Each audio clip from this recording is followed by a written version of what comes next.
Video பார்க்குற எல்லாருக்கும் வணக்கம். இது உங்கள் ரெஸ்லிங் கிங் தமிழ். நான் உங்கள் ரகுமான். இந்த வாரம் மண்டே நைட்ரா ரொம்பவே சிறப்பாக பார்த்தீங்கன்னா நடந்து முடிஞ்சிருச்சு.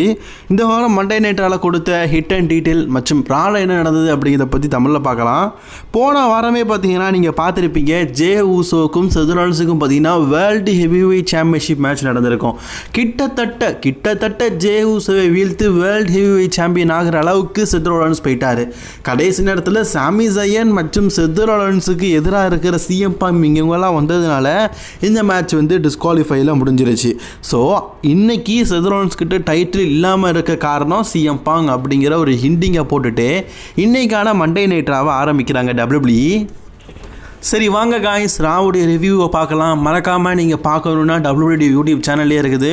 ஸோ எல்லா செக்மெண்ட்டையும் போட்டிருக்கிறாங்க, மறக்காமல் பார்த்துக்கோங்க. நெட்ஃப்ளிக்ஸில் பார்க்கணுன்னாலும் அதுலேயும் பார்த்துக்கோங்க.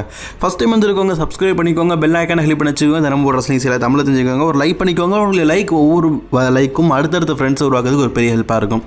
ஷோ ஆரம்பித்த உடனே சிஎம் பாங் வராரு. ரெசல்மேனியா சண்டை போட்டதுக்கு அப்புறமா என் மனசுக்குள்ளே நிறைய விதமான காயங்கள் ஏற்பட்டது. வெளிப்படையாக காயம் ஏற்படுறது ஆறிடும், மனசில் காயப்படுறது ஆறாரு. ஸோ பால் ஹேமன் செய்த துரோகத்தையும் பால் ஹேமனும் எனக்கும் 12 வருஷம் பழக்கம் உண்டு. அந்த 12 வருஷ பழக்கத்தை கேவலம் ஒரு ஸ்டோரிக்காக, அவன் ஒரு சின்ன விஷயத்துக்காக அப்படி பண்ணிட்டான். ஸோ அவன் கேட்டிருந்தானா நான் என்னுடைய வரத்தை கூட கேட்டிருக்க மாட்டேன், என்னோடய டிசிஷனை கூட கேட்டிருக்க மாட்டேன் அப்படிங்கிற மாதிரி சிஎம் பாங் அவர் தரப்பில் இருக்கிற நியாயத்தை பற்றி பேசுகிறாரு. ஸோ பால் ஹேமன் இதுக்கப்புறமா என்கிட்ட வராத, உனக்கும் எனக்குமான ஸ்டோரி முடிஞ்சிருச்சு அப்படிங்கிற மாதிரி தான் சிஎம் பாங் பார்த்தீங்கன்னா பால் ஹேமனை பார்த்து பேசுகிறாரு. பட் நான் லேடிஸ் அண்ட் ஜென்டில்மேன் சொல்லிட்டு பால் ஹேமன் வந்துட்டார். பால் பேசாதையா, பேசுகிறேன்னா ரிங்குக்குள்ளே பேசியா அப்படிங்கிற மாதிரி கடுப்பாகி பேசிட்டாரு. பால் ஹேமனும் விறுவிறுன்னு பார்த்தீங்கன்னா ரிங்குக்கு நடந்து பேசுவாருன்னு பார்த்தா பேசலாங்க. அவர் செதுராலன்ஸ்க்காக வெயிட் பண்ணுறாரு. செதுராலன்ஸ், ப்ரான் பிரேக்கர் மற்றும் பால் ஹேமன் இவங்க 3 பேருமே ரிங்கில் இருந்து இப்போ அடுத்தபடியாக பார்த்தீங்கன்னா பேச ஆரம்பிக்கிறாங்க. செதுராலன்ஸ் பார்த்தீங்கன்னா பால் ஹேமனுக்கு நீ ஒரு நல்ல நண்பனாக இல்லை, 12 வருஷத்தில் எத்தனை தடவை நீங்கள் ஒன்றா இருந்திருக்கீங்க. ஸோ அது ஒரு ஃபஸ்ட் டிசிஷன். ரெண்டாவது, நீ செஞ்ச மோசமான விஷயங்கள், நீ சொன்ன மனதளவில் காயம் ஏற்பட்டிருக்க, நீ மட்டும் இல்லை பால் ஹேமன் தான் பாதிக்கப்பட்டிருக்கான்னு சொல்கிறாரு. இதை தவிர்த்து பார்த்தீங்கன்னா போன வாரம் நான் வேர்ல்டு ஹெவிவெயிட் சாம்பியன்ஷிப்புக்காக ஜே ஊசோவை எதிர்த்து மோதினேன்.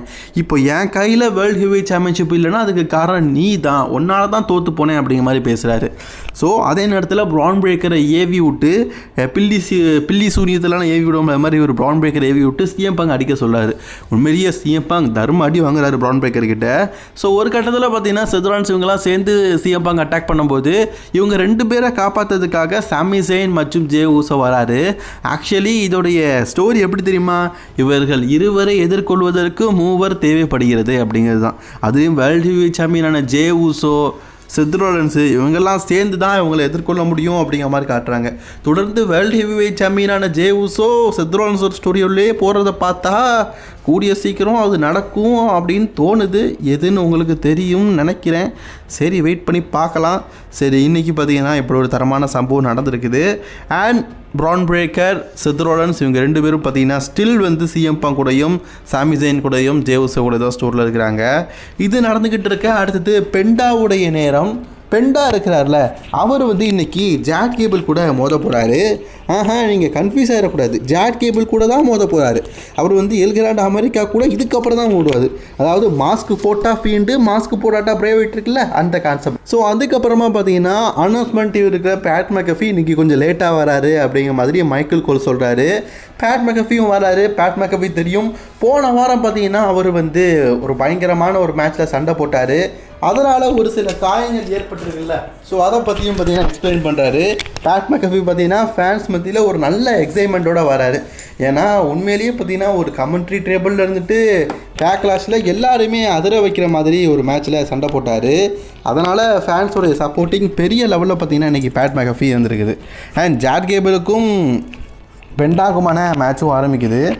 முழுக்க கமெண்ட்ரி டீமில் இருக்கிறவங்க ஜாட் கேபிளை பார்த்து இப்போ இவன் எல் கிராண்ட் அமெரிக்கானா தான் அப்படின்னு சொல்லிட்டு மென்ஷன் பண்ணி பேசிக்கிட்டே இருக்கிறாங்க. ஸோ அது நமக்கும் தெரியும், பட் ஆனால் அவர் தான் அக்செப்ட் பண்ணிக்க மாட்டேங்காரு.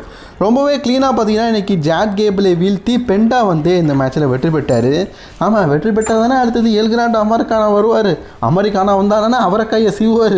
ஸோ அதுதான் இந்த ஸ்டோரியோடைய முழு விளக்கமே. ஸோ இன்றைக்கி ரொம்பவே க்ளீனாக தோற்றுட்டு போயிட்டார். பட் இருந்தாலும் போகும்போது ஒரு முறைச்சிட்டு தான் போயிருக்காரு. ஸோ கூடிய சீக்கிரம் எல் கிராண்ட் அமெரிக்கானா அப்படிங்கிற கேரக்டரை ஜாட் கேபிள் இறக்குவா வருவார் அப்படின்னு சொல்லிட்டு பெரிதும் எதிர்பார்க்கலாம். பேக் ஸ்டேஜில் பார்த்தீங்கன்னா லீவ் மார்கன் இன்றைக்கி வரல. ஸோ அவங்க சினிமா ஷூட்டிங் போயிட்டாங்க. அவங்கக்கிட்ட டாமினிக் வந்து ஃபோன் பேசிகிட்டே வர மாதிரியும் லீவ் இல்லாமல் எங்களுக்கு உண்மையிலேயே கஷ்டமாக இருக்குது அப்படிங்கிற மாதிரி ராக்கல் ராட்ரிகஸ் பேசுகிறாங்க. உண்மையிலேயே லீவ் இல்லாமல் கஷ்டமாக தான் இருக்குது அப்படிங்கிற மாதிரி பேசிகிட்டு இருக்கிறாங்க. ஆக்சுவலி லீவ் தான் அந்த டீமில் கடைசியாக ஜாயின் பண்ணுவாங்க. ஸோ அவங்கள வச்சுக்கிட்டு என்னென்ன பண்ணுறாங்க பார்த்தீங்களா. அண்ட் அதே நேரத்தில் ஃபின் பேலரை பார்த்து டாமினிக் சொல்கிறாரு, உனக்கு ஏதாவது இஷ்யூ என் மேலே இருக்குதா? இல்லையே, இல்லை போன வாரம் இப்போ எல்கிராண்ட் அமெரிக்கா மூலியமாக தான் நான் வந்து சாம்பியன்ஷிப்பை ரிட்டர்ன் பண்ண மாதிரி இருந்தது. என் டீம் மெம்பர்ஸ் நீங்களாம் பெருசாக எதுவும் பண்ணல, நீ எதுவுமே பண்ணலை அப்படிங்கிற மாதிரி சொன்னார். இல்லைப்பா, எல்கிராண்ட் அமெரிக்கானா வந்து வருவார் எனக்கு தெரியும், அதனால தான் நான் வந்து இதெல்லாம் விட்டேன் அப்படிங்கிற மாதிரி பேசிகிட்டு இருக்காரு. அண்ட் அப்போ தான் பார்த்தீங்கன்னா ஜேடி மெக்டோன் அதை விட்டு தருப்பா, ஒரு தான் கையில் ஒரு ஸ்கெலிட்டனை வச்சுக்கிட்டு இந்த ஸ்கெலிட்டன் தான் நாம் இது சுற்றி இருக்கிறதுலாம் பார்த்தீங்கன்னா லீவ் மோர்கனாக நினச்சிருக்கணும், நம்ம லீவையே சுற்றிட்டு வரணும் அப்படிங்கிற மாதிரி பேசுகிறாங்க. அடங்க புறானே, லீவ் மோர்கனை விட்டு கொடுக்க மாட்டானுங்க போல இருக்குது. ஸோ அதுக்கப்புறமா வேர்ல்டு டாக் டீம் சாம்பியன் ஆனா நியூடேயோட நேரம். நியூடேக்கு இன்றைக்கி மேட்ச் இருக்கான்னு கேட்டிங்கன்னா அவங்களுக்கு மேட்ச் எல்லாம் இல்லைங்க. ஸோ ஆல்ரெடி வார் ரைடர்ஸ் வந்து நம்பர் 1 கண்டென்டராக இருக்கிறாங்க. அகெயின் ஒரு கண்டென்டர் மேட்சான். ஆல்ரெடி இவங்க ஒரு கண்டென்டருக்குள்ளேயே ஒரு கண்டென்டர் மேட்சான். என்னத்த சொல்ல, சரி சொல்கிறதுக்கு எதுவுமே இல்லை. ஸோ இன்றைக்கி ஒரு மேட்ச், டாக் டீம் மேட்ச், கிரீட் பிரதர்ஸ் எதிர்த்து. அண்ட் அஃபிஷியலி பார்த்தீங்கன்னா சிஎம் பங்க், சாமி ஜெயின் டாக் டீமாக இணைந்து செத் ரோலன்ஸ் மற்றும் ப்ரான் பிரேக்கரை எதிர்த்து சாட்டர்டே நைட் மெயின் இவெண்ட்டில் மோத போகிறாங்க அப்படிங்கிறது அஃபிஷியல் ஆகிட்டு.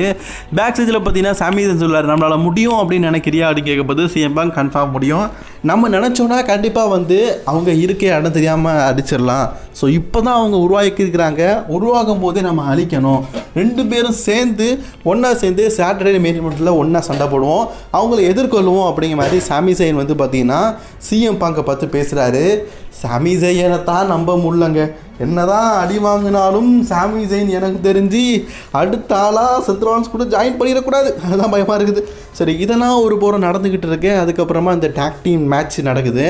இதில் என்னது கேட்டிங்கன்னா கிரீட் பிரதர்ஸுக்கு ஒரு கட்டத்தில் ஹெல்ப் பண்ணிட்டாங்க நியூடே.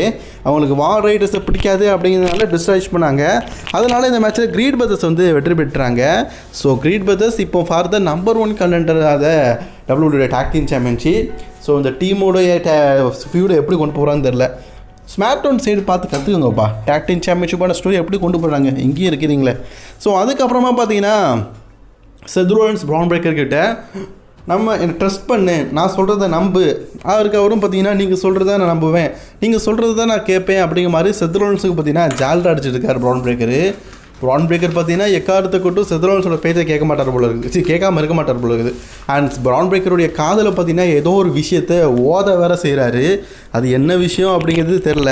இப்போ ஜேவுஸோடைய டைம். ஜேவுஸோ பார்த்தீங்கன்னா அவர் இப்போ நெக்ஸ்ட்டு பார்த்தீங்கன்னா லோகன் பாலை எதிர்த்து மோத போகிறார் Saturday main இவெண்ட்டில்.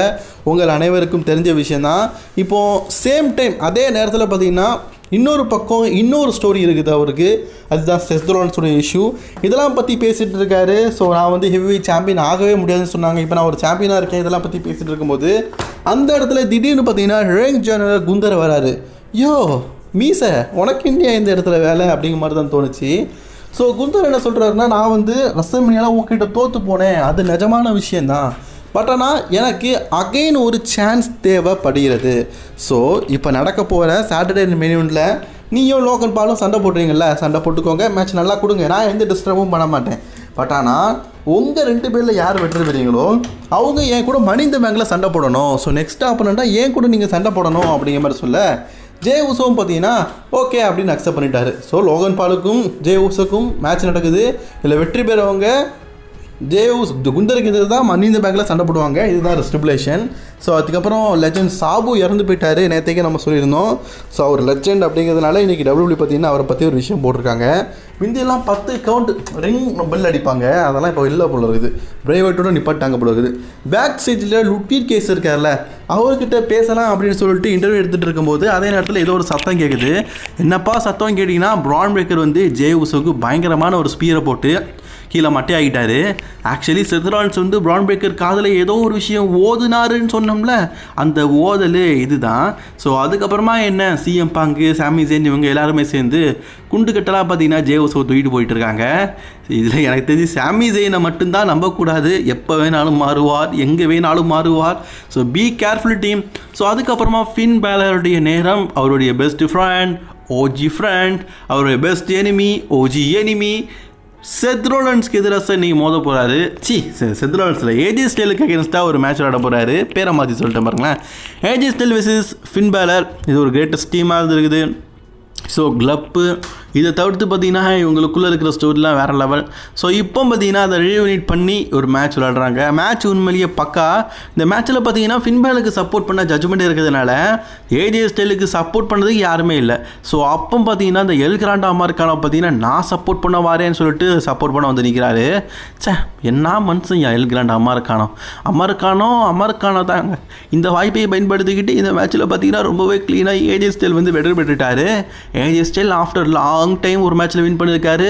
Fin Balor after long time ஒரு மேட்ச்சை வின் பண்ண முடியலை. அவரால் தோற்று தான் போக முடியுது. என்னத்தை சொல்ல. சரி, ஒருத்தர் வெற்றி பெற்று ஒருத்தர் தோக்க தானே செய்ய முடியும். பெக்கி லிஞ்ச் வந்து உமன்ஸுக்கான இன்டர் கான்டினென்டல் சாம்பியன்ஷிப்பாக பேக்லாஷில் மோதினாங்க, தோற்று போயிட்டாங்க. லைரா வேல்கேரா இன்றைக்கி ராக்கு வரல. பட் இருந்தாலும் எனக்கு மீண்டும் ஒரு வாய்ப்பு தேவை. லைரா வேல்கேராவை எதிர்த்து கொண்டு நான் வந்து கண்டிப்பாக இன்டர் கான்டினென்டல் சாம்பியன் ஆவேன் அப்படிங்கிற மாதிரி பெக்கி லிஞ்ச் பேசுகிறாங்க. இந்த கான்ஃபிடென்ட் தான் தேவை பெக்கி. WWE பார்த்தீங்கன்னா உமன்ஸுக்காக எவல்யூஷன் அப்படிங்கிற பேப்பர் நடத்துகிறாங்க. மேபி அந்த பேப்பரில் இந்த சாம்பியன்ஷிப் மேட்ச்லாம் நடத்தலாம். நான் பாருங்களேன், எவல்யூஷன் பேப்பருக்கு அடுத்த 2 வாரத்துக்கு அப்புறம் தான் WWE நைட் ஆஃப் சாம்பியன் நடத்துகிறாங்க. பேசாமல் எவல்யூஷனில் WWE உமன்ஸுக்கான எல்லா சாம்பியன்ஷிப்பையும் டிஃபெண்ட் பண்ண வச்சுட்டு இந்த நைட் ஆஃப் சாம்பியனில் மென்ஸுக்கான சாம்பியன்ஷிப்பை டிஃபெண்ட் பண்ண வைக்கலாம். நல்லா இருக்கும்ல. எனக்கு பர்சனலி தோணுச்சு நல்லா இருக்கும்லன்னு. அது மிந்தி இப்படி தான் பண்ணாங்க. அந்த ஃபார்மெட்டில் பண்ணால் நல்லாயிருக்கும். சரி, ஓகே. பெக்கி லிஞ்ச் பார்த்தீங்கன்னா அகைன் வந்து இன்டர் கான்டினென்டல் சாம்பியன்ஷிப் வேணும்னு கேட்டிருக்கிறாங்க. அந்த வாய்ப்பை கொடுக்கிறார்களா லைரா வேல்கேரா அப்படிங்கிறதே அடுத்த வாரம் தான் வெயிட் பண்ணி பார்க்க முடியும். ஸோ எனக்கு தெரிஞ்ச இந்த ஸ்டோரியை வந்து எவல்யூஷன் பேப்பரிக்காக தான் டெவலப் பண்ணுறாங்கன்னு நினைக்கிறேன். உங்களுக்கு என்ன தோணுது அப்படின்னு மறக்காம கமெண்ட்ஸில் கவனிக்கோங்க. ஸோ அதுக்கப்புறம் பேக் சைடில் பார்த்தீங்கன்னா ஓட்டிஸ் வந்து இப்போ பரிதாப நிலைமையில் இருக்காது. அதுக்கு காரணம் வந்து ரூசேவ் இதெல்லாம் பற்றி பேசிகிட்டு இருக்கும்போது ஷேமஸ் அந்த இடத்துல வந்து நான் உன்னை அப்ரிஷியேட் பண்ணுறேன், ஒரு மான்ஸ்டர் எதிர்த்து நீங்கள் வந்து சண்டை போடுறீங்க, ஒன்று அப்ரிஷியேட் பண்ணுறேன் அப்படின்னு சொல்லிட்டு கை கொடுக்குறாரு. யாருக்கு? ஷேக்கன் கொடுக்குறாரு அகிரா தொசாவாக்கு. அண்ட் அதுக்கப்புறமா ஷேமஸ் வந்து ஆடம் பேஸ் என்ன பேசுகிறாருன்னா, நெக்ஸ்ட் வீக் வந்து ஒரு பயங்கரமான மேட்ச் எனக்கு புக் பண்ணி தாயேன் அப்படிங்கிற மாதிரி கேட்காரு. என்னப்பா மேட்ச்? நானும் இன்டர் கான்டினென்டல் சாம்பியன்ஷிப் வேணும்னு கேட்பாருன்னு பார்த்தா இல்லை, கிரேசன் வாலரை எதிர்த்து நான் ஒரு மேட்ச்சில் சண்டை போடணும் அப்படிங்கிற மாதிரி கேட்காரு. ஓ, இதுதான் பயங்கரமாக. சரி தான் போப்பா. சரி, அதுக்கும் பார்த்தீங்கன்னா இவர் ஓகே, அதுக்கு என்ன கன்ஃபார்மெண்ட்டாக போச்சு, நெக்ஸ்ட் வீக்கு நீ அவரை எதிர்கொண்டு ஒரு மேட்ச் விளாடு அப்படிங்கிற மாதிரி ஆடம் பேஸும் கன்ஃபார்ம் பண்ணிட்டார். சரி காய்ஸ், இப்போ நம்ம மெயின் ஈவெண்ட் டைமுக்கு வந்துவிட்டோம். அதுக்கு முன்னாடி அடுத்த வாரம் மண்டே நைட்டால் என்னெல்லாம் WWE நடத்த போகிறாங்க அப்படிங்கிறத அட்வர்டைஸ் பண்ணியிருக்கிறாங்க. அடுத்த வாரம் பார்த்தீங்கன்னா beginning the next Monday qualify match for the money in the bank. Money in the பேங்கோடைய குவாலிஃபை மேட்சஸ் நெக்ஸ்ட் வீக் நடக்க போகுது. யாரெல்லாம் கண்டென்டர் அப்படிங்கிறத இன்னும் கன்ஃபார்ம் பண்ணல. அண்ட் ஸ்டைல் பெண்டா, ஏஜ் ஸ்டைலும் பெண்டாவும் ஒன்றாக இணைந்து ஜட்ஜ்மெண்ட் டேயில் இருக்கிற ஜேடி மெக்டனோ மற்றும் ஃபின்பாலை எதிர்த்து ஒரு tag team match, Grayson Waller நம்ம ஷேமஸ் ஐயனை எதிர்த்து ஒரு match.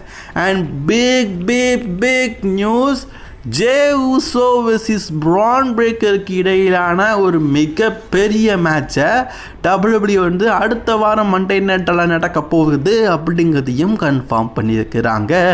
So main event time Giulia, Iyo Sky, Rhea Ripley மற்றும் ரக்ஸன் ஃபெனிஸ்.